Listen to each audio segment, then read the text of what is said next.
February 10, 1892, Aurora Daily Express, Aurora, Illinois. A ghostly apparition. It scares some New York men out of a year's growth. New York, February 10. Number 257 Bedford Avenue, Williamsburg, is a 3-story brick building. The ground floor is occupied by Otto Edel, a saloon keeper.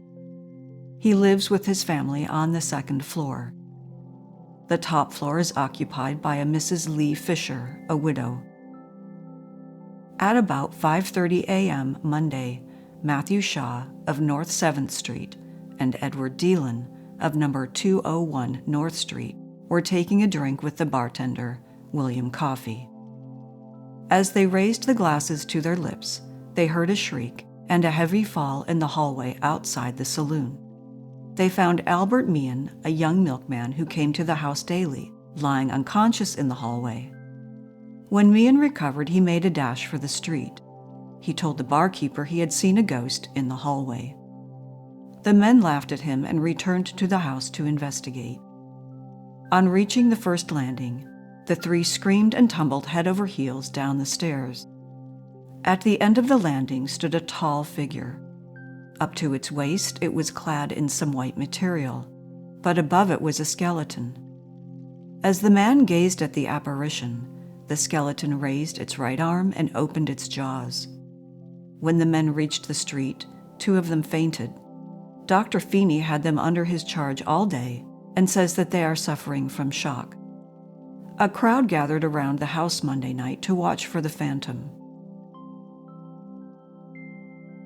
April 21, 1921, Aurora Daily Star, Aurora, Illinois.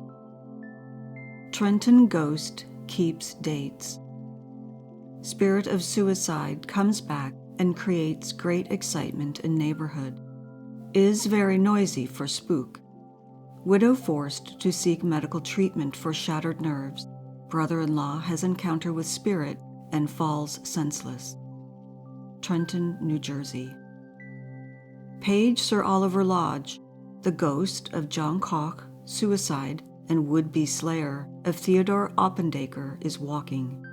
His widow has had to seek medical treatment for shattered nerves.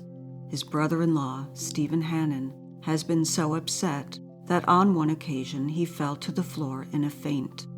The entire neighborhood of the Koch home is bordering on panic. Koch shot himself several months ago after wounding Oppendaker. The widow and her 4 small children have since continued to live at the family home with her brother Hannon and Mr. and Mrs. Ephraim Cordwell. 2 weeks ago, Mrs. Koch awoke with a scream and declared she had seen her husband's ghost. Other occupants of the house laughed at her, but the incident was repeated a few nights later. Hannon then decided to sleep downstairs on a couch. Nothing happened for a night or 2, but on Monday night, the alleged ghost returned and made such a disturbance that everyone in the house was aroused. Hannon determined to stay awake the rest of the night. He sat near the kitchen door. Suddenly, he says, the latch began to move. As he sprang toward the door, the latch became quiet. Turning to resume his seat, he found himself face to face with the form of his dead brother-in-law. Seizing a lighted oil lamp, he hurled it at the vision so forcefully that it hit and dented a wall. He threw a second lamp at the supposed ghost and then, shrieking, fell senseless. Upon being revived, he declared the ghost had said, "I will be back on Friday night at 12:45 o'clock. I will then leave for a while, but I will return."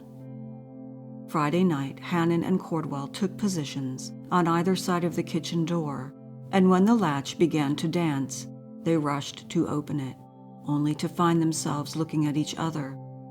They then securely tied the latch. When it began to jiggle later on, they inspected it and found the twine cleanly cut in several places. Mrs. Henry Blizzard and her daughter went to the kitchen and, together with the Cordwells, waited for the promised reappearance of the ghost. At 12:45, the latch again began to move, but no ghost was seen. Last Saturday night, Hannon went to his own room to sleep. Soon after midnight, he says, he and everyone else in the house were awakened by crashing sounds from the kitchen. Rushing to the first floor, they found nothing disturbed. Temporarily at least, the Koch ghost has supplanted 16-year-old Dorothy Miller as the leading subject of local conversation. Miller is the girl who offered to marry any man who would pay $1,000 for an operation her mother must undergo if she is to live. March 2nd, 1922, the day, New London, Connecticut. First wife's ghost haunts husband. Meriden, March 2nd. The ghost of his first wife, which has been visiting the present Mrs. Reinhold Kirstein of 143 Lewis Avenue, is also annoying Kirstein. He declared today the ghost appeared before him as a black object while he lay in bed. Failing in his efforts to brush the spirit aside, he said he seized it by the wrist. There was a struggle of several minutes before it broke away.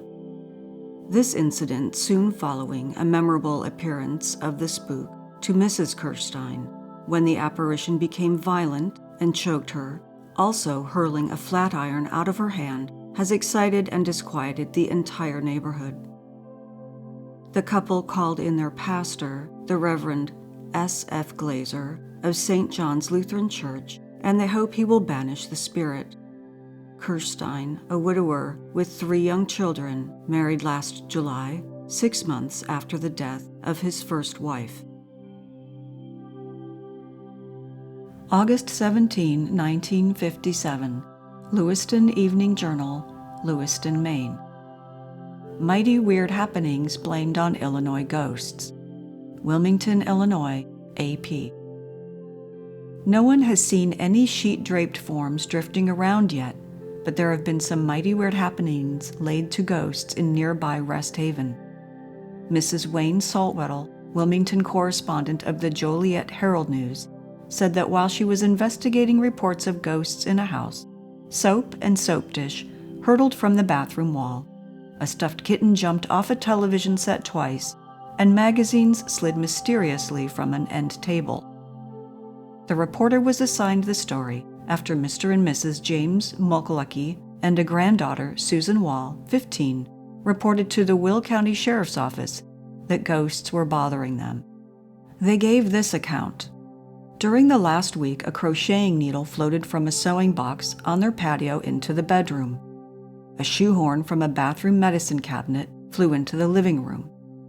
A salad tossed itself all over the kitchen floor. Chairs popped up and down, sometimes traveling 65 inches into the air. Potatoes jumped out of a sink.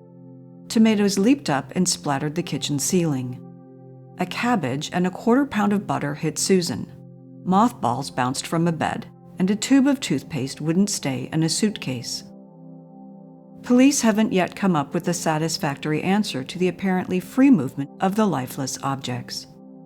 Deputy Sheriff Chester Moberly said yesterday, no evidence of a ghost. Could be some of the immediate family playing tricks, but no evidence of that yet. Russell Fisher, chairman of the Northwestern University Physics Department, said he had never heard of such a situation. There are phenomena that people regard as ghostly that have a physical explanation, Fisher said. But I know of no explanation for these things.